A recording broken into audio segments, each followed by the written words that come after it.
Here's an Erik Haula hit on Dmitry Orlov. And watch Orlov's reaction. He's laying down, hasn't moved yet. I mean, he's pretty much dead at this point, I would say.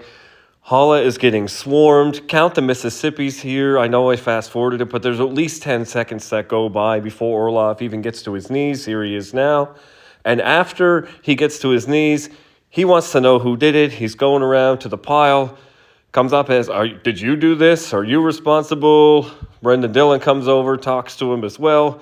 The official grabs him, and he gets escorted all the way to the bench.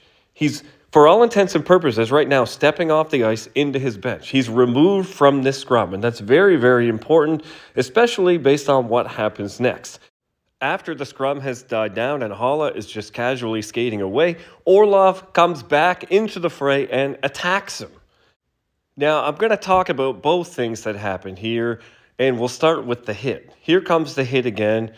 Orlov has the puck, and I understand he does lose it, but this is still a reasonable amount of time for Haula to finish this check, and it's all hip to hip. There's nothing wrong here. He doesn't drive him forcefully into the boards. He doesn't go high. It's hip to hip. He takes a great angle. One thing I wish he would have done is kept his stick up in the air, but that doesn't really cause a penalty. I mean, it's all hip to hip.